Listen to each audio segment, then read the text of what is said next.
When you stay together for 26 years, this is a sensitive question, does the sex change? Oh, yeah. Absolutely. Absolutely.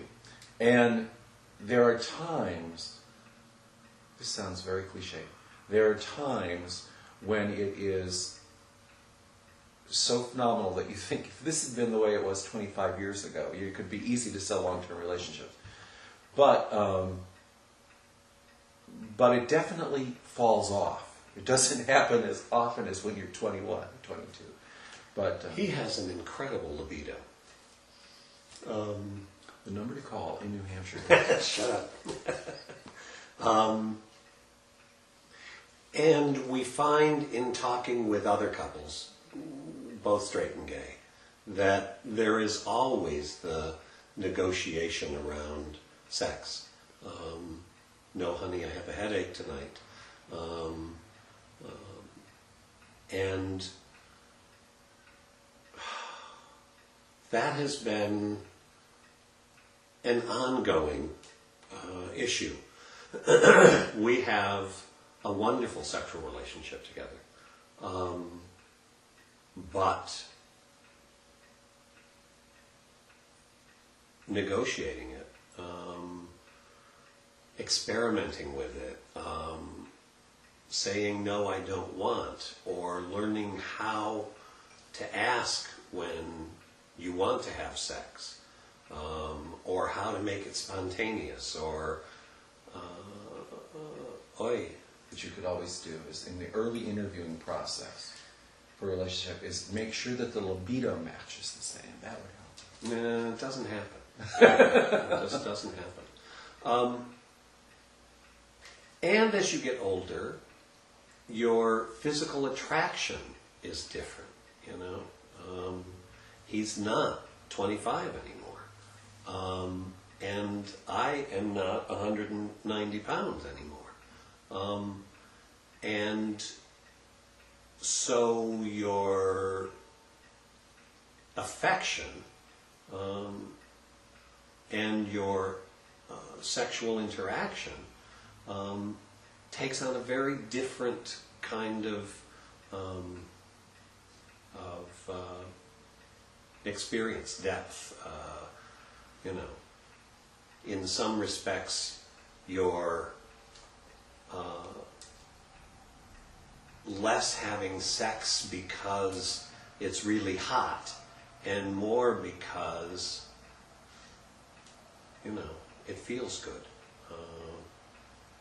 And it feels good to be with this person even though he has a bigger belly than he used to.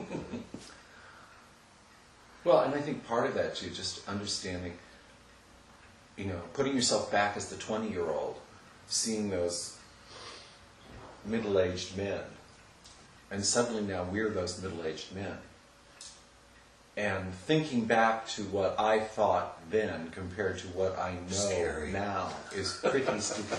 Well, and I wish I'd had the experience in my 20s that, yeah. Two more questions. One is, I feel, at least in my relationship or in relationships I've seen, there's usually a feminine role and then there's usually a masculine role. Does it happen in your relationship, and do you think it's something good for the relationship or something that you think is actually bad for the relationship? I think the issue of feminine versus masculine roles have several different levels, and you can be talking about, you know, physical interaction,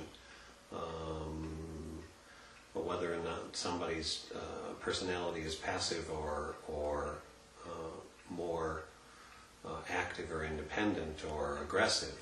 I think there are several different levels that happens on. In fact, sexually, we switch roles, although one of us tends to take the more passive role and one of us tends to take the more active role. And and those roles are natural and comfortable for us, I think. But we certainly, in terms of our personalities, are not necessarily consistent with those sexual roles. Does that make sense?